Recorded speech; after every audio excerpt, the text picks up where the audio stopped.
Happy New Year, everyone. I am doing a very impromptu, short walk and talk. I'm not in my usual locale. I'm generally out walking the dogs in the bush, but we are visiting family a few hours southeast, and we're in a little bit more of prairie land, sort of where the bush starts here in Saskatchewan, but it's a whole different world. And we are actually on the property, the farm where Steve grew up. His brother lives here. We are out here to help them make sausage and hamburger out of the moose they've hunted and some Hutterite pork. You vegans are missing out, I am telling ya. Got the one dog with me today, just Izzy. You might see a couple cattle dogs in the distance. They're around here too. Steve's brothers. And the other two pups are hanging out with a friend at our house back home. So I thought I'd just give you guys a quick look at a different part of Saskatchewan. A little bit of the farmer sort of part of my history, as well as Steve's history. And it's a beautiful day. It's about -5 Celsius, sunny.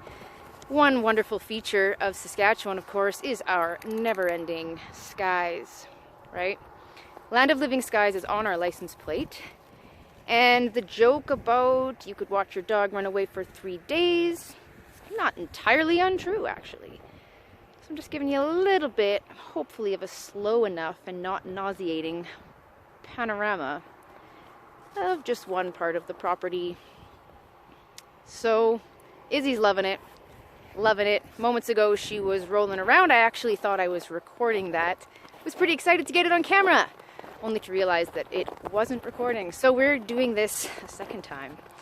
And yeah, it's been a good holiday, despite the loss and the many emotions that went with it. But it's been good, and I'm blessed. Very, very blessed. So just wanted to share a moment with you, a very Canadian moment. Perhaps those in the big city in the east don't quite, appreciate this or get to experience it. So I thought that I would share it with you. And as we get closer to where most of the work is done in the yard area, you can hear a loud noise in the background. I don't know how it's picking up on the phone. Take the sunglasses off. A little shadier here. Even when it's not super bright, you often have to wear sunglasses because you get that snow glare, right? So that noise in the background is a grain dryer. You might have heard of grain dryers recently if you've been paying attention to things that go around on social media, some of the astronomical bills that farmers are getting, and people are, saying, well, maybe they shouldn't wreck the environment so much. Look how much power they're using. Well, y'all city folks don't understand what we're doing out here. Grain drying, it's quite a process, and I'm going to get you closer to some of the bins. I'm not going to pretend to know the lingo or all of the operations. Steve could tell you. Absolutely, Steve could tell you, but I won't. So I'm going to show you, though, a few things. Let's go this way. John Deere. Steve's brother's a John Deere fan. John Deere, I believe if you're a John Deere fan, then you can't be a fan of, it's like a rivalry, like there's Case and there's these other tractors and other companies, so it's a whole thing. It's going to get louder and louder as we get there. So yeah, pretty neat to be walking around where Steve grew up.